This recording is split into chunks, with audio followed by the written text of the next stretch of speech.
Ons gaan nie in hierdie studie kyk na elke gawe in detail nie. So dankie vir jou lys wat jy gemaak het en ek sien uit om te lees wat jy geskryf het daarso.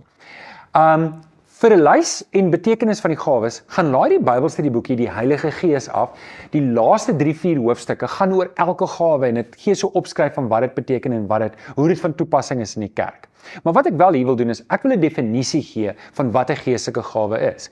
'n Geestelike gawe is verskillende en unieke gawes wat die Heilige Gees aan gelowiges gee om die kerk van Christus mee te dien. So dis gawes wat die Here vir my gee nadat ek weergebore word, om die kerk mee te dien, sodat die kerk kan vorentoe gaan, die koninkryk van die Here kan voorgaan.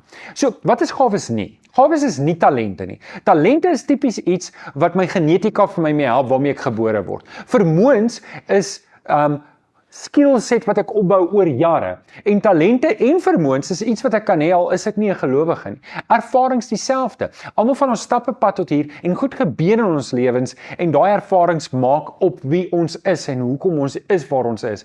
Maar dit is ook nie gawes nie. En dan persoonlikheid. My persoonlikheid is nie 'n gawe per se of 'n geestelike gawe per se nie. Dis wie ek is in my persoon. En hierdie goed het gelowiges en ongelowiges. Maar geestelike gawes is iets wat net gelowiges het. Nou wat wil die Here hê moet ek met hierdie geestelike gawes doen? Wel, nommer 1, die Here wil hê ek moet dit ontdek. Ek moet ontdek wat dit is. Ons het daai 2 verse gelees. Ons moenie oningelig wees nie en ons moet streef na die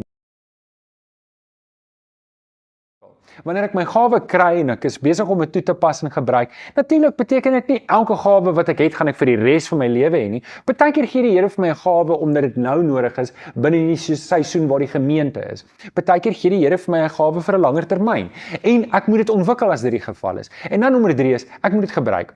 'n Gawe is nie iets wat ek op 'n rak sit en sê, "Ha, kyk wat het die Here vir my gegee. Kyk hoe mooi is hierdie gawe. Kyk hierdie gawe." Dis nie waarvoor dit is nie. Dit gaan nie eens oor my nie. Dit gaan oor die koninkryk van die Here en dit gaan oor die gemeente van Christus. So wat moet ek met my gawes doen? Ek moet dit gebruik.